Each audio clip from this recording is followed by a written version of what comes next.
Polo Blue. Buksan natin. TikTok shop.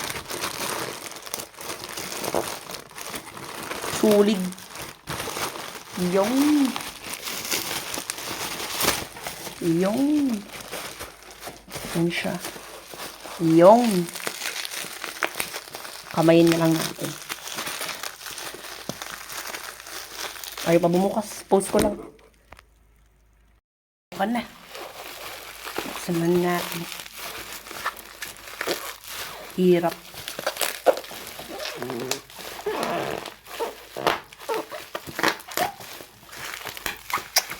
Hirap.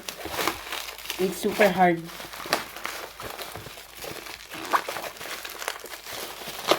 Yun. Polo Lobali from open. Hold on.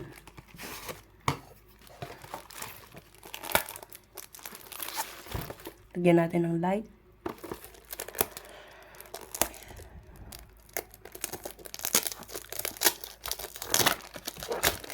He said polo blue. Meron akong polo original dati. Tingnan natin kung amoy original. Polo Ralph Lauren dati. Amoy pa lang ah. By Lovali. Open natin. Open. Yung. Yung. Oh. Kita mo pa lang. Ayun. 1, 2, 3. Uyan na, uyan na, uyan na. Polo Lobali. So, testing natin. Kung mag-i-spray. Spray. 1, 2. Wala po nasa house. 1, 2, 3. Wala. Migop. Ay, ba't ganun? Yun. Ba't yun amoy? Amoy fresh. Clean. Lobali Polo. Buy this, guys.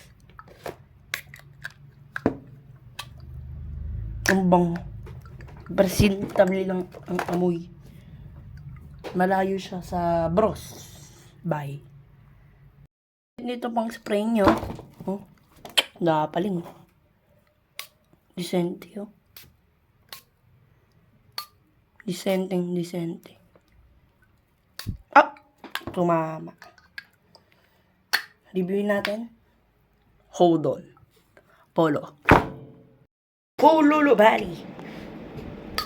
1, 2, 3. Decente naman sa spray. Laglag yung comment.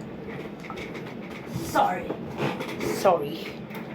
The caution o the perfume.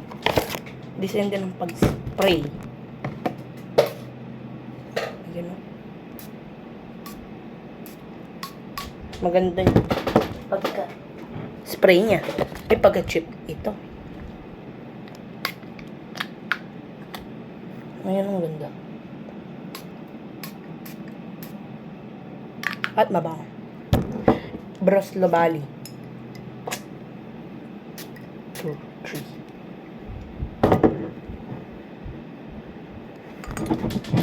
So, Lobali guys. Ayan, makagawa ng cheapest perfume na katulad na ito. Polo. Bros. At itong Diesel and Lacoste. So since the same price value and itong Vigorous Flame ay Lobali din. Napakabango at maganda atomizer. Sobrang ganda at mabango. Hindi natin to pwede pag-usap. Maganda ang clip. Pwede kaya dito. Mabango. Smells like orange tree, like Polo Sport. Ganun naman niya. Subscribe. Bye-bye. Bye.